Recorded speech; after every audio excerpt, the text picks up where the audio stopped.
আমরা ঢাকা সিএমএসে বা তথা বাংলাদেশ সেনাবাহিনীর যতগুলি সম্মিলিত সামরিক হাসপাতাল আছে হাসপাতালে চিকিৎসার জন্য যাই।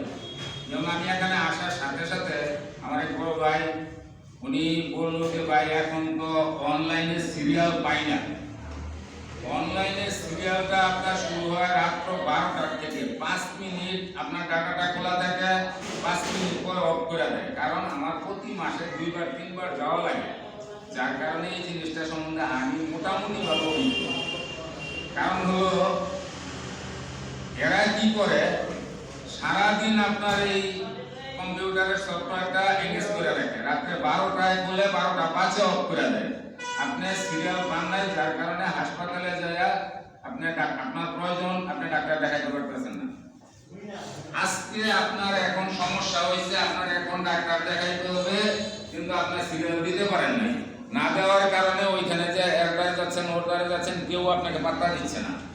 যাতে করে এই অনলাইন ব্যবস্থা বন্ধ করে আমগো সশস্ত্র বাহিনীর অবসরপ্রাপ্ত সেনা সদস্য বা 3 বাহিনীর সেনা সদস্যদের জন্য যেন এই অনলাইন ব্যবস্থা অফ করে আগে আমরা যেভাবে ডাক্তার দেখাইতাম তখন যাকে দেখানোর প্রয়োজন আমরা তাকেই দেখাইতে পারতাম, কিন্তু এখন সিরিয়াল ছাড়া কোনো ডাক্তারও দেখতে চাচ্ছে না, তারাও আমাদের কোনো কথা শুনছে না। অতএব আমি স্যারকে বলবো এই জিনিসটা নোট করে রাখার জন্য, এটার জন্য যেন কার্যকরী ব্যবস্থা আমাদের সংগঠন থেকে ঊর্ধ্বতন কর্তৃপক্ষকে জানানো গেল। 1 নাম্বার 2, আমরা অনেকেই জানতাছি যে রেশন ভাতা বাড়ানোর জন্য। আসলে কি রেশন ভাতা বাড়ানো হবে? সম্ভব না। এটার কতগুলি কারণ আছে। কারণ হলো আমরা পাই 10 কেজি চাল, 12 কেজি আটা বা পরিমাণ মতো তেল, চিনি, এই 4টা আইটেম পাই। এই 4টা আইটেম থেকে আমরা যখন আরআইএস থেকে রেশন উত্তোলন করতাম তখন দেখা গেছে আমাদের ভাউচারের মিনিমাম একটা বিল আসতো। যেমন মনে করেন টিসিবির চাউল দেয়, সরকারি বিভিন্ন অনুদান পাবলিক দেয়, এটা কিন্তু ন্যূনতম একটা ভর্তুকি দিয়া সরকার আমাদেরকে দিচ্ছে, পাবলিকে দিচ্ছে। আমাদের যে রেশনটা এটা বাড়াইলে দেখা গেছে 10 কেজি চাউলে 5 টাকা করে বাড়াইলে 50 টাকা হবে, 12 কেজি আটায় 5 টাকা করে বাড়াইলে 60 টাকা হবে। এতে যে আমরা যে দাবি করতেছি আমাদের ন্যূনতম 1000 করা হোক 1200 করা হোক, এটা হবে না। মূলত আমাদেরকে রেশন বাড়ানোর জন্য সরকারের কাছে অ্যাপ্লিকেশন করতে হবে, দাবি করতে হবে, সেন্ট্রাল গভর্নমেন্টকে বলতে হবে আমাদের রেশন বাড়াইতে হবে। যেমন প্রেজেন্ট সার্ভিসে দেখা গেছে যারা সপরিবারে থাকে তারা চাউল পায়, ডাউল পায়, তেল পায়, চিনি পায়, চা পাতা পায়, দুধ পায়, জ্বালানি বাবদ কেটু পায়। অতএব আমাদেরকে রেশনের কোয়ান্টিটি বাড়াইতে হবে। সরকার যদি আমাদের রেশনের কোয়ান্টিটি বাড়ায় তাহলে আমরা টাকা বেশি পাবো, আর যদি রেশন না বাড়ায় তাহলে টাকা বেশি পাওয়ার কোনো সুযোগ নাই। আমি যতটুকু জানি আমাদের এখানে একজন পিয়ন ক্লার্ক ছিল আমার ইউনিটের, সার্জেন্ট ক্লার্ক শাহজাহান। আমি যে কথাটা বলছি এটার ভিতরে আমার মনে হয় একটা যুক্তি আছে। আমাদের যে সেনা সদস্যরা যে কোনো পদবীর হোক না কেন, যে কোনো পদবী, সে একদম নিচের থেকে উপর পর্যন্ত অল র্যাঙ্ক। আমরা অবসরপ্রাপ্ত যারা সেনা সদস্য আছি আমাদের ভিতরে কেউ আমরা দুনিয়াতে বেঁচে যাবো না, সবাই মরণশীল, সবাই মরবে, পৃথিবীতে সবাই মরবে।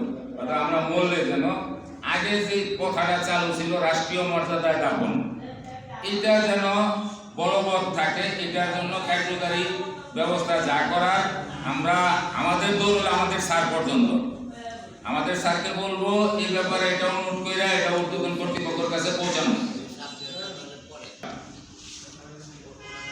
আমাদের সংগঠনের কোন সদস্য অসুস্থ হলে সে হোক সিএমএসে থাক হোক বাড়িতে থাক, এটা পরিবারকে বলে রাখতে হবে যে আমি যদি গুরুতর কোনো অসুস্থ হয়ে যায় আমাদের সভাপতি সাহেব আছে বা সেক্রেটারি সাহেব আছে বা সংগঠনের যারই নাম্বার থাকুক, মিনিমাম 4-5 জন লোকের নাম্বার একটা লোকের রাখা দরকার এবং পরিবারের সবাইকে জানানো দরকার, দিয়ে রাখা দরকার। ছেলে হোক মেয়ে হোক বা পরিবারের যারা দায়িত্বশীল, আপনার পুরো অ্যাবসেন্সে যারা সংগঠনকে অবগতি করলে সংগঠনের তরফ থেকে ওনারা যায় দেখভাল করা, ওনার খোঁজ খবর নেওয়া গেল এটা। আর যদি ওই লোক আর্থিকভাবে দুর্বল হয়, সবাই কিন্তু আমরা এখানে সচ্ছল না, আমি যতটুকু জানি আমাদের এই সংগঠনের সবাই কিন্তু আমরা হায়ার লেভেলের লোক না, আবার সবাইও লয়ার লেভেলের না। আমরা সবাই কিন্তু মধ্যবিত্ত ফ্যামিলির লোক। এর ভিতরে অনেকে হয়তো দেখা গেছে আর্থিকভাবে সচ্ছল না, একটা লোক অসুস্থ।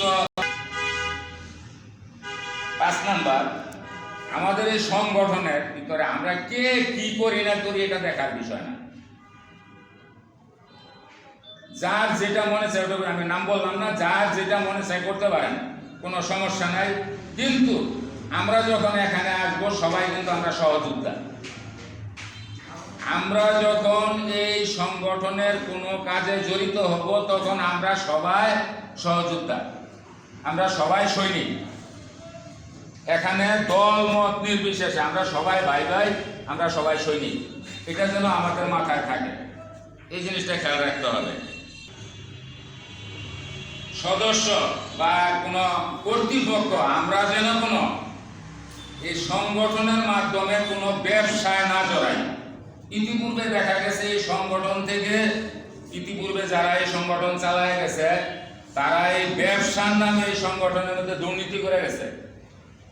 একটু আগে আমার এক বড় ভাই বলে গেছে যে এখানে শত শত লোক হতো, এখন কেন আসে না? আজকে মুষ্টিমাম আমরা কয়জন লোক। এখানে না আসার কারণ হলো ইতিপূর্বে যারা এটা নেতৃত্ব দিয়ে গেছে তারা এখানে অনেক দুর্নীতি করে গেছে, অনেক ঝামেলা করে